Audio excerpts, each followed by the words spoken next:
ni Prophet Isaiah. Grabe. Pang-iinsulto ito sa Diyos. Meron daw sa inyong nakikipagrelasyon sa stepmother niya. Grabe naman. Di kayo nag-iisip. Nakulang ba kayo?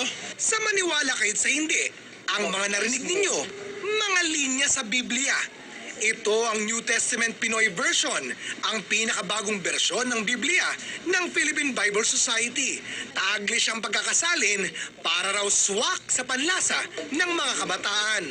Gusto natin na ang Biblia nakakaabot talaga sa ating mga kababayan sapagkat naniniwala tayo na kapag ang Biblia binabasa, naiintindihan at ito ay naipamumuhay. Bukod sa mga Taglish Bible verse, meron din itong mga payo't paalalang pangbagets. At mantakin nyo, may mga Bible hugot pa.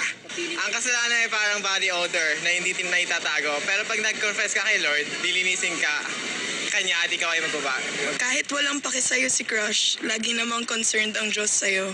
Mukhang benta naman para sa ilang nakausap namin. Mas pakinggan yung basahin. Mas interesting po kung ganito. Nitong September 13 lang nilaunch ang tinaguriang Millennial Bible. Pero halos maubos na ang 10,000 initial na imprenta.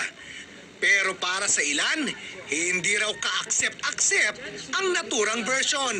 Kailangan pa yung Bible maging parang formal siya.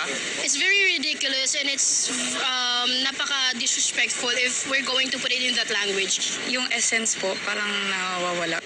Ang simbahang Katolika, wala naman daw nakikitang problema sa bagong bersyon ng Biblia.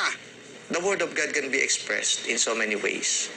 The Word of God isn't diminished just because of that translation. It could be described as informal but it uses reverent language, may pagrespeto.